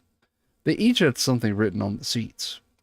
2B, nonchalantly, took a look at one of them and gasped. It was the shriveled remains of a creature different from anything else that she had seen on Earth. Is that an alien? Every chair had a similar looking remains on it. They were in an awkward position that made it look like they were about to slip and fall to the floor. 2B, look! Yelled 9S, who had been looking out the windows. 2B hadn't realized that the shutters had been open. She saw what 9S was pointing at, or through them. A ship? Is it the aliens? To put it properly, it wasn't the remains of what could have been a ship. It's been destroyed, said 2B. It was easy to tell that the damage was not from a rough landing. There were countless spears piercing the ship's hull. The alien ship had fought and lost, or to someone, or something. The place was probably not a facility, but also part of the ship. This section seemed like it had been spared, but all the aliens that had entered were dead. 2B looked around one more time. The orderly chairs that held were the slumped remains of the aliens. She remembered how 9S had described the place as an underground base. This was almost like, welcome to our creator's graveyard.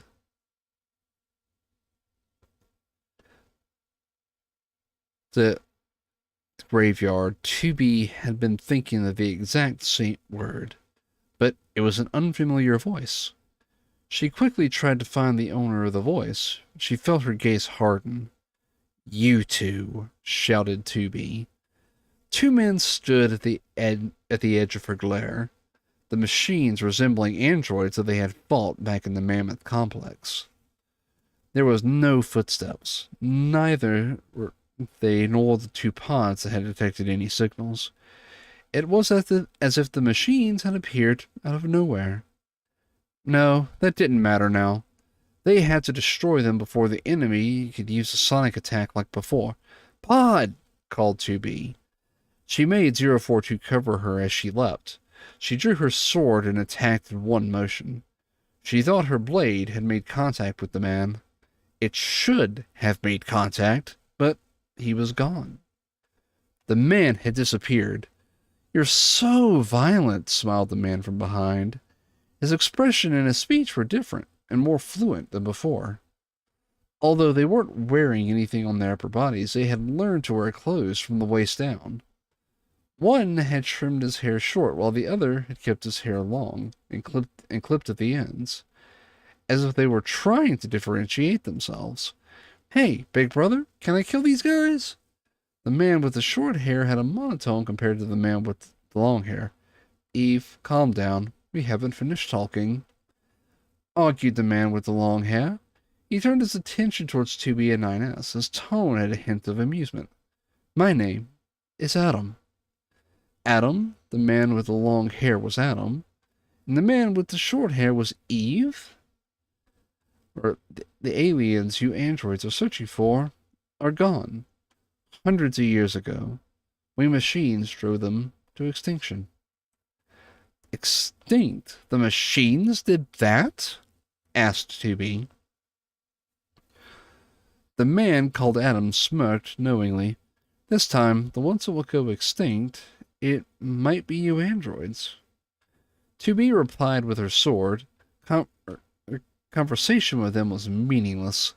If what Pascal said was true, and the only way to gain mutual understanding was through communication, none of that was necessary. She did not want to understand them, and she did not want to understand them to understand her. "2B, please be careful," said 9S. Adam, once again, disappeared from the path of her blade.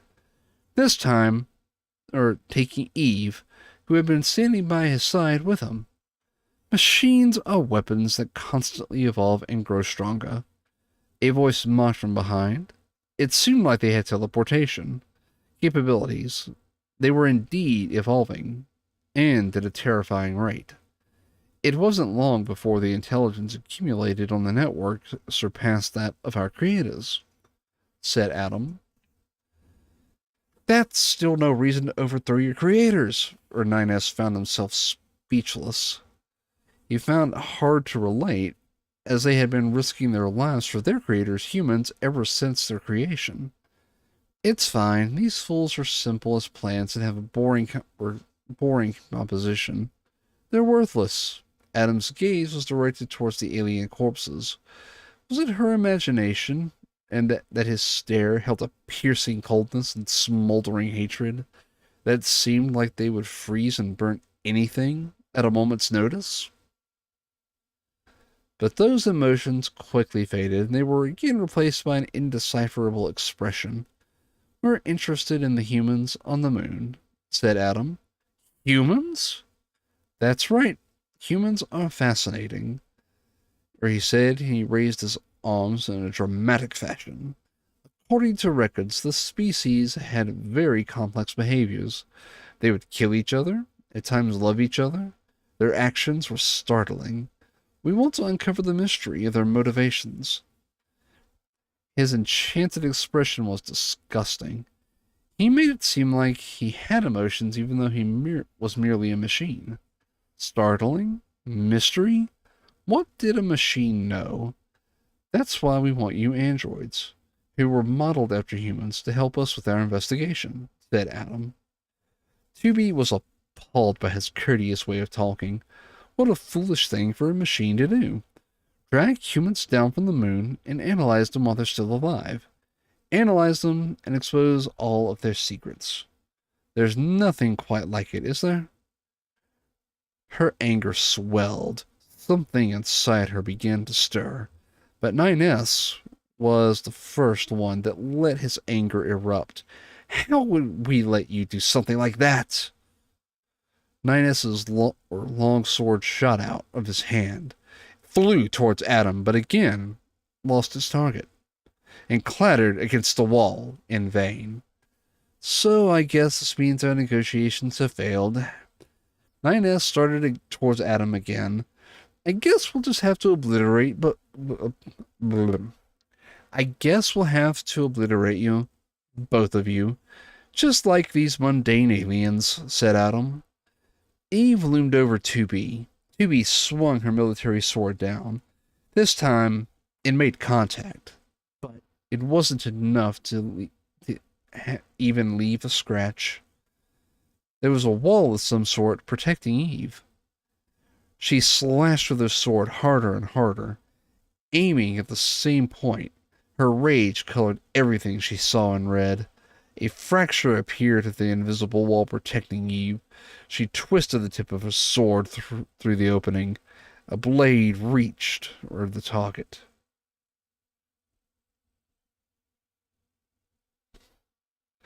But Eve just kicked 2B's sword away. A shock ran through her hand on the hilt. It was a powerful kick. The edges of Eve's mouth curled. He was smiling. She swung her sword, it was batted away, and swung it again. Her fury did not settle. Drag the humans down? Analyze them? They're just machines. They're just machines. They're just machines. How long had that been repeated? She heard the words. It's almost time. Eve's smile changed. It looked like the mouth the word promise. 2B was taken aback by his wholehearted grin. The X, why? The pivotal moment, why? Why would you drown at the pivotal moment? Okay, I'll hydrate. Oh, hold on. Let me bookmark my spot. Oh, hold on. I do need a drink, though.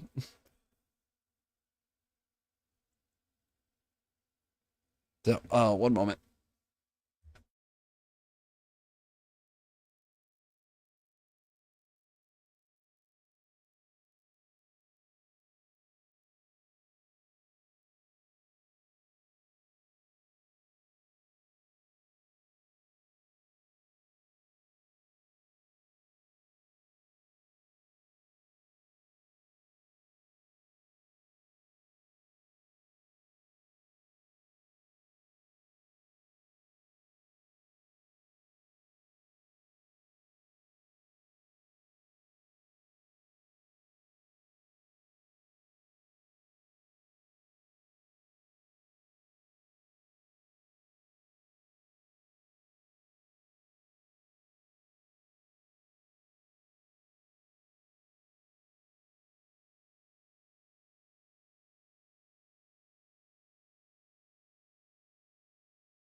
Uh, with all those hydrates.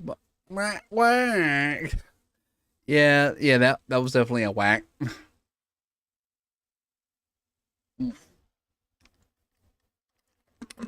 could have told me though without trying to drown me. Okay, I'll go back and reread that part.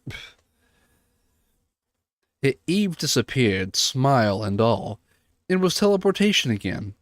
Adam and Eve stood together, away from 9S and away from 2B, as if to say the fight was over. This was the fate of our creators, said Adam. He pointed to the alien corpses in an exaggerated motion. Eve shrugged his shoulders as if to scoff. What about the humans you believe in? Asked Adam. The next moment, Adam and Eve had disappeared.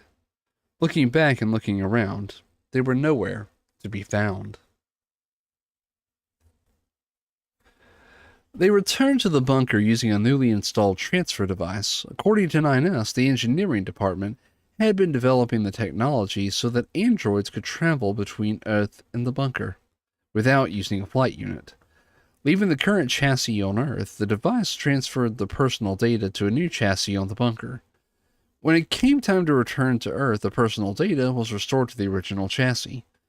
It was a different concept from physically descending in a flight unit, as it only involved transfer of data and the prior construction of the chassis. It cut down vastly on the time required for travel. Above all, it prevented any assault from happening while they were descending. It gave command a headache when the expensive flight units were damaged at descent. The transfer device was their solution. 2B was curious about how long it took the engineering department to develop a functioning transfer device. Those machines named Adam and Eve had been flawlessly using teleportation. To think they had been born not too long ago.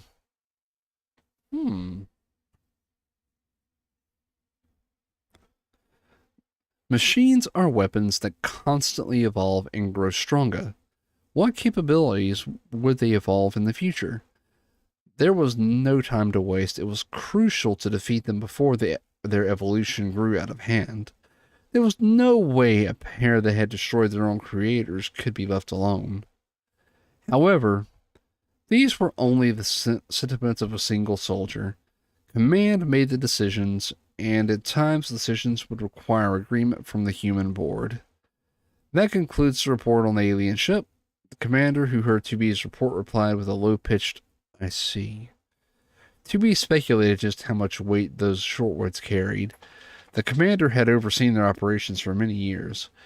His shock from the news that the aliens had been extinct for several thousands of years must have far exceeded that which 2B and NieR had experienced. "I will treat this as top secret information until we get a response from the human board," said the commander. Neither commander's expression nor tone carried a hint of emotion. She just advised them in her usual tone, of course, to tell no one about the incident. "I'd like you two to find out more about the machine named Pascal." "What?" NieR was clearly unhappy about the unexpected order. "That creepy machine?" It was obvious that NieR wanted to reject the order if he had not been in the presence of the commander. 2B would have scolded him for shouting or showing too much emotion. She had told him a number of times that such displays were prohibited to a YoRHa squadron trooper. "It's a direct order from the human board on the moon," said the commander apathetically. "Information about the unique individuals will provide valuable research materials for a future mission." Roger that. Although 2B had agreed, NieR still carried a look of disapproval on his face. Set A2 sighed. "I heard the voice of a machine I will protect." It said apparently this machine had something to protect. Fighting to protect something, and it had been a while since I fought like that, where I had nothing to protect anymore. All my comrades had died. People I had believed in before were now enemies. Destroy anything that wasn't myself. There was only one reason to fight. Destroy. No, just wrecking. No thinking. For the king of the forest proclaimed the voice. To outsiders, this area looked like a forest, but actually thought to be a forest kingdom that was ruled by a king. That's what I pieced together from what the machine said.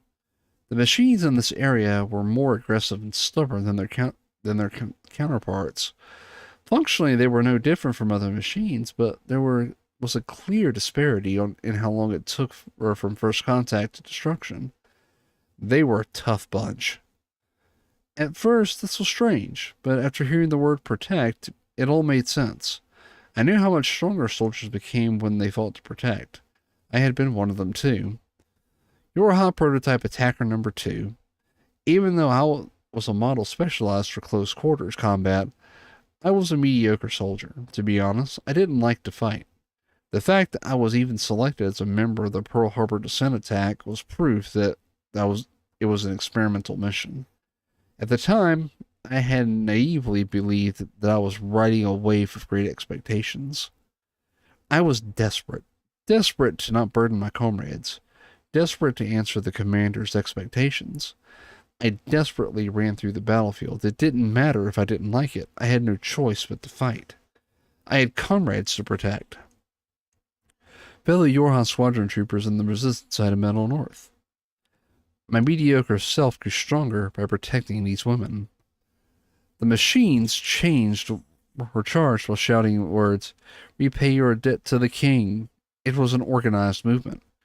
They were formidable, an enemy compared to the counterparts in other areas. The first time I had ever seen machines practice military formation to advance an attack was when I set foot in the forest. Honestly, I was surprised. I never expected machines to train for battle. Training was something performed by individuals with a considerable amount of decisiveness and the capacity to think. It was something that machines, who blindly followed commands, should not be able to do. I was surprised, but I realized it was possible. After all, Command had thrown sentient androids into battle only to discard them after they had collected data. Cold-blooded androids like them existed. Well, in reality, their blood and tears were just as colored liquids or made to mimic those of humans. The point was, it was within the realm of possibility to have machines that trained for battle as well. Oh, thank you for the head pads. Yeah. I heard some voices scream, "The king is in danger! Take him to safety!" The level of alarm was gradually rising. It meant this was the right way. The place they were trying so hard to protect was up ahead, most likely the throne room of their king. I broke up the formation and started to attack the stray machines. I crushed them steadily, one by one. It took time, but it couldn't be helped. I had comrades, or I might have been able to fight more efficiently, but there was no use in thinking about it this way, or anyway. Fighting alone was inefficient, but there were some benefits. Nobody could betray me. I couldn't receive any intel. But I also wouldn't be able to give false intel or sit on a wild goose chase. I wouldn't have to suspect anyone. I wouldn't have to decide who was an enemy and who was a comrade. Depending on how you looked at it, it was liberating.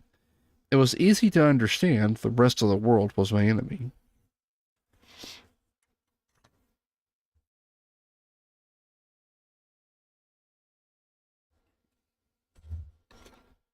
In the distance, I heard the words, "Intruder spotted." I felt uneasy. Perhaps there was another intruder.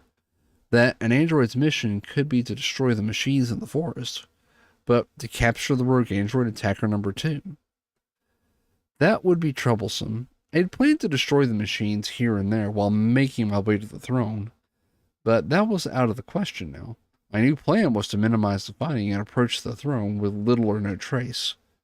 I could take care of the small fry after taking care of their leader. The more organized the group was, the more vulnerable it was after losing its top brass. After that, I could play around with the pursuit force. Of course, not running into them was by far the best choice. I heard someone say, "I can't let you pass." The words were not directed at me. There was a bridge crossing a valley, with a castle on the other side. There were 2 androids fighting the machine responsible for securing the bridge. "Please don't let your guard down," said 9S. That's my line. "Be careful, 9S. That's Type S number 9, a high-performance scanner model. That meant an android, the other android with my face was an execution model. So they were deployed again. How many times would I have to send them back before they gave up? I was fed up with them. Or I thought it was awfully distasteful for them to send an execution model that used my battle data. But perhaps Command was just stupid. Dodge 2B. 2B? Not a Type E? Then they might not be captors, but simply androids that were deployed to destroy machines. I quietly crossed the bridge while they were fighting and headed towards the castle. I climbed the castle wall and looked for the king from the upper floors. As expected, Two sets of hands were faster in battle. The two androids had already penetrated the king's throne room. I waited to see what they would do. Nicole Cleverstone, hello, how is it going? Welcome, welcome. This is the king? They looked at each other and hesitated, neither one making a move. What were they dawdling about? It got too tedious, so I jumped down, aiming my sword at the puny body of the machine. My aim did not err. I tossed the impaled machine to the side. My job was done. 2B, that's an android. That's a YoRHa type. As I thought, they were not my captors. They did not recognize my face. Their boxes kept announcing a recommendation to destroy me. On the other hand, their complete opposition reactions made the situation rather comical. Destroy? Why? 9S, let's do it. What? 2B? So number 2 had the will to fight. Come fight. I would beat her down as many times as she wanted. A voice I didn't want to hear spoke from the box. A message to 2B and 9S from the bunker. We detected signals of a wanted criminal, A2. The woman stands in front of you is an enemy. She is a rogue soldier. She's killed multiple troopers that were in pursuit of her. You will be killed if you're careless. It's true. I've killed both of you many times. Her Highness the Commander's words were misleading, but they weren't wrong. They held some truth. I heard 9S weakly mutter, but under his breath. His reaction was different from previous encounters. Now that I thought about it, 2B was acting differently as well. Her expression was missing something. If I had to say, it was missing a certain vitality, as if she'd given up and was half-heartedly going through the motions. Oh, that's right. That's me, number 2, who had the same face as me as well, was just making the same expression as me. I stopped attacking. I told myself this was enough. I distanced myself from the pair and jumped towards the window. 9S's voice trailed behind me. Why did you betray us? I had no obligation to answer, but I couldn't ignore it. With my back still facing them, I said, the commander is the one that betrayed us. I don't know what kind of face 9S made, nor did I want to know. I kicked the window and jumped down. Alright, and that brings us to chapter 4, which is unfortunately all we have time for tonight. So, that was a really fun read, and I'd say it's probably about a good quarter of the way through already. It's actually going a lot quicker than I thought it would. How many chapters is in this book, anyway? Let me...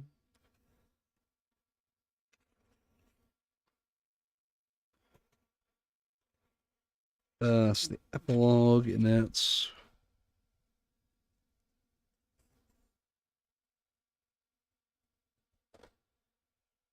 so out of 10 chapters, we have gotten to 3 chapters. So I think we're on a pretty good pace for this so far.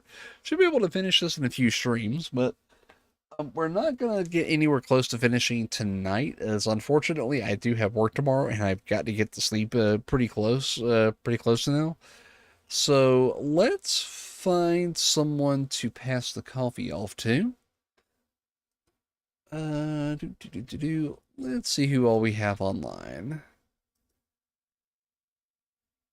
And hopefully we will be back on Friday, but I cannot make any promises. It depends on how work goes for that day. As, yeah, they decided to move my entire office, and that's going to be kind of crazy. So, let's see who all we got online that we can pass the coffee off to. Let's see. Looks like Pixel Kitten just came online, and she's playing Final Fantasy, so heck yeah, let's go. Yeah, we're gonna pass it off to Pixel Kitten, and we're watch her rockin' Final Fantasy, which is easily my favorite game. And with that, hopefully see you all on Friday. If not, we'll probably be back on Sunday for Flight Simulator. So with that, good night, and take care, everybody. Good night.